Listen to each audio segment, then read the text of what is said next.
A very Merry Christmas to y'all. It is my last review of 2017, and I have been saving this up for just the special occasion. It will be the Wild Turkey Rare Breed. Will this be one of the best whiskies I've ever tasted, or will this be a letdown bigger than the Phantom Menace? Find out in just a few moments. Yeah, I went there. Tonight, I will be sampling the Wild Turkey Rare Breed. This is probably my first whiskey that was done as a suggestion. VinPF of No Nonsense Whiskey steered me towards this path. Well, we'll see if I will be sending VinPF a Christmas card or a poison pen letter at the end of this review. So I have done here a number of the wild turkeys. I have done the Russell's Reserve, which is the 10-year-old bourbon, and I have done the Wild Turkey Forgiven, which is a combination of a rye with a bourbon.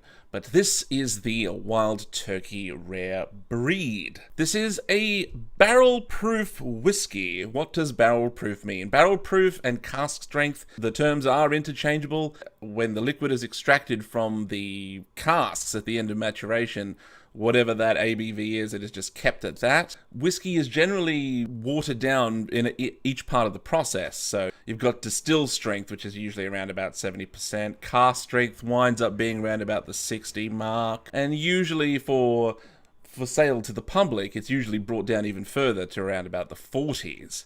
But this is at a whopping 56.4%. So if you're used to drinking 40%ers and you have a slug of this, you're in for a surprise. A strong surprise that will shove a fist right down your throat. But a pleasant fist. A fist in a velvet glove going down your throat. Oh, this is getting very strange. The Rare Breed is a combination of no less than 3 bourbons. A 6-year-old, an 8-year-old, and a 12-year-old. 12-year-old, that's getting quite advanced for a bourbon. As I have mentioned before, bourbons, strictly speaking, are not usually aged for that long. It is a growing trend. You are starting to see it, but generally speaking, most bourbons you will find they are a NAS.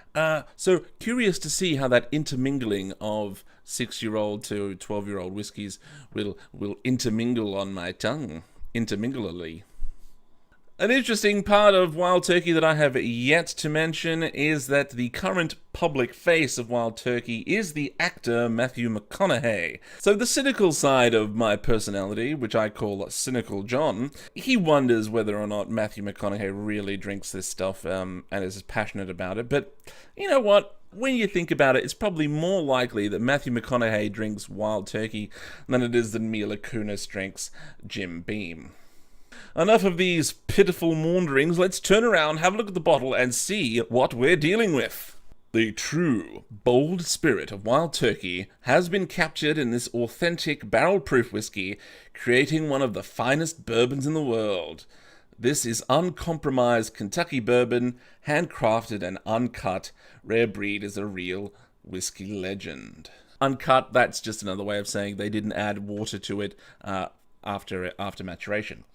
So, the whiskey details. We are dealing with a Kentucky bourbon. Despite the fact that it is a combination of 3 whiskies, of which we know the age, it is still a NAS. No age statement is placed on the bottle. Probably to avoid any troubles with, you might start asking, gee, how much is the 12-year-old? You know, is it, you could just put in 2 tablespoons of 12-year-old. Maybe that's why they've decided to just omit the age statement on the bottle. Let's give it a nose. It's very, very sweet. There's vanilla, there are spices, really rich, dark fruits, a little bit of oakiness, and some underlying herbal notes. Oh, it's very good. Right from the nose, you can tell the ABV is up a bit higher. But when I say that, I don't mean you can smell the alcohol. The flavors and the aromas have been really well extracted from the wood. So, being that it is 56.4%, I find I don't dilute this in water, but I find I need to drink it a little bit slower. At this higher ABV level, if you don't pace yourself, your tongue will start to anesthetize. And once you can't taste the whiskey anymore, you know, there's basically no point to keep drinking. My advice to you, if you're not used to higher ABV levels, is to pace yourself. The church windows or the legs are very attractive. It's got a great set of gams. Very good. Very powerful flavors. Very sweet. You get that taste of oranges. A little bit of oakiness underlying the orange. So a combination of the high ABV and probably the oak is giving it really strong spicy notes. And there's a little bit of intermingling citrus and dark fruit notes. Everything is very strong. Everything's really explodes in your mouth, and it's... I would call this a medium-long finish, and it's a combination of the sweetness, very big wave of spices at the end, bit of nuttiness and oak as well. Being that it is Christmas, I will turn around and ask Colin the Nutcracker what he thought of the Wild Turkey Rare Breed. Alright, so Colin, you had a sip of the Rare Breed. How do you feel? I walk as a god amongst mortal men.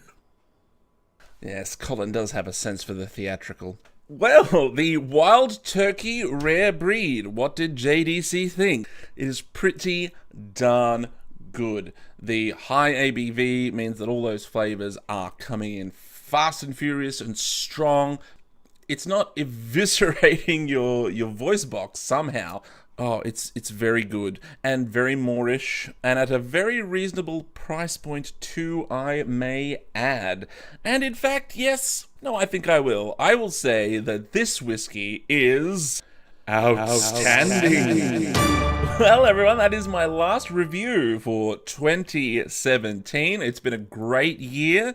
I might be doing one final video as a kind of Merry Christmas, Happy Holidays kind of thing. Well, if you have enjoyed this review and have not subscribed to the channel yet, please do consider subscribing now. That helps the channel to grow and will embolden me to deliver you more reviews of more whiskeys more of the time. And I look forward to sampling another whiskey for you in the new year very, very soon.